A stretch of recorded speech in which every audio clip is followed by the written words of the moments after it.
Hello and welcome to Markets View at Deven Choksey, the daily market podcast where we decode the Indian financial markets. This morning, the GIFT Nifty is trading lower, indicating a start in the red for the Indian market. The Asian markets are largely lower, where South Korea Q1 GDP did rise around 3.4% on a year-on-year basis and Kospi is down more than 1%. Talking about the US markets, the US futures are lower after cash market ended flat on Wednesday. Nasdaq and S&P ended in the green, however Dow was down around 0.14%. Meta did tumble as much as 15% in after hours on weak Q2 guidance, and Meta's market cap losses could surpass $200 billion if stock extends drop. Talking about other stocks, IBM did fall around 8% after missing first quarter revenue consensus estimates and Q1 earnings of Microsoft and Alphabet. US GDP to watch out for today. This is an important economic indicative action which one needs to consider. The US 10-year yield did rise to 4.65% ahead of key US economic data, and crude is easing slightly amid US demand concerns. Brent is trading near $88 a barrel. However, the gold prices are steady, and as we see, rising treasury yields and dollar index is near 106 level. So all in all, it's a weak start for the global market, and one needs to consider that the impact might be seen on the domestic market of the same too. And also, it's the monthly expiry day today, and we need to consider that during the monthly expiry, market may see some volatility. So coming to the domestic market, with the bulls continuing to rally for the fourth straight day ahead of the derivative contracts expiry, the markets reached a critical level of 61.8% Fibonacci retracement and a bearish gap around 22,400 on 24th of April. That is the yesterday's trading session.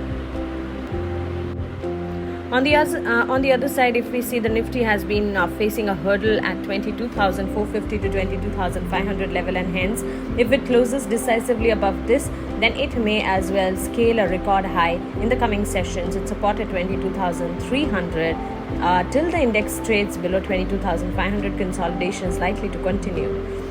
In the last trading session, the Sensex rose around 114 points to close at 73,853. While the Nifty climbed around 34 points to close at 22,402 and formed a small bearish candlestick pattern with minor upper shadow, which to some extent resembles a doji kind of pattern on the daily charts. This pattern typically signals uncertainty, particularly as it coincides with the critical resistance levels of 61.8% retracement and a bearish gap. Going ahead, the 22,500 level remains a significant resistance on the monthly expiry day, but a sustained trade above 22,500 to 22,550 could trigger further upward movement, potentially driven by contract adjustments. Immediate support levels exist at 22,300 to 22,500, with a pivotal support zone around the bullish gap of 22,200 to 22,180. Traders should closely monitor these levels as a period of consolidation may precede a directional move on the expiry day. The broader markets continued to outperform the frontline indices as the Nifty mid-cap 100 and small-cap 100 gained 0.8% and 0.4%. Volatility index India VIX rebounded around 0.78% to close at 10.28 on April 24 after shedding nearly 20% in the previous session. Considering all of these, let's now move to the key support and resistance levels for both Nifty and Bank Nifty. The pivot, as we see for Nifty, it is expected to face resistance at 22,456 level, followed by 22,478 and 22,513 levels.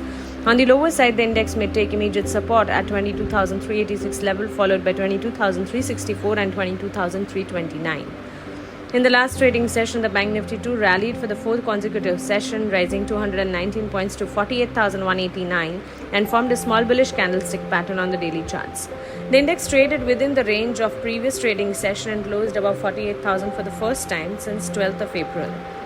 In the event of a dip towards the support zone of 48,000 to 48,900, it should be used as a buying opportunity. Once this consolidation is over, we can expect the next leg of the up move to resume for the target of 48,500 to 48,700. Bank Nifty index may see resistance at 48,238, followed by 48,289 and 48,372. On the lower side, support is likely at 48,072, followed by 48,020 and 47,937. So these are all the important support and resistance levels for both Nifty and Bank Nifty. Let us now take a look at the results and the stocks and news.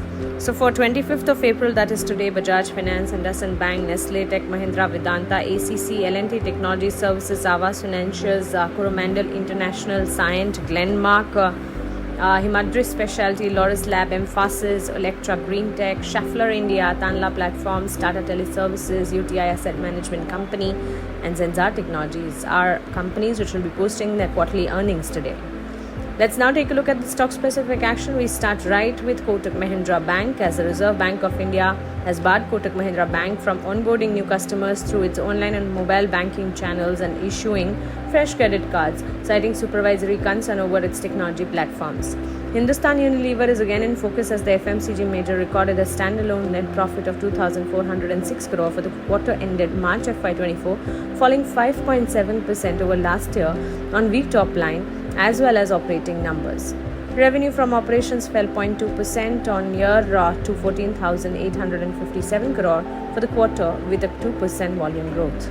Axis Bank will be in focus as the private sector lender has reported a standalone net profit of 7,130 crore for the March FY24 quarter against a loss of 5,728 crore in the corresponding period of the last fiscal despite elevated provisions for bad loans.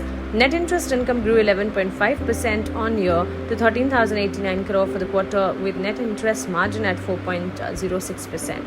Keep an eye on ITC as the FMCG major said a meeting of ordinary shareholders will be held on 6th of June through the electronic mode for considering the proposed scheme of arrangement among ITC and ITC hotels. LTI Mindtree, last but not the least, the IT service company has recorded a consolidated net profit of 1,100 crore for the March quarter FY24, declining 5.9% from the previous quarter with a weak top line and operating numbers. Revenue from operations during the quarter stood at 8,893 crore, down 1.4% on a sequential basis. So these are all the important stocks in news. We now take a look at the FIS and DIS data. The foreign institutional investors net sold shares worth rupees 2,512 crore, while the domestic institutional investors pumped in 3,810 crore on 24th of April. So all in all, this is how the trade setup for the market looks like today. Don't forget it's a monthly expiry day for the domestic market and hence volatility might be seen. Nevertheless, irrespective of the volatility or any sort of market condition, research is the backbone of successful portfolio creation. Wealth creation is an art that we understand. We at Deven Choksey have our exclusive research services which are powerful and successful. To avail our exclusive research services, we invite you to join us. Just click on the link below and you're done.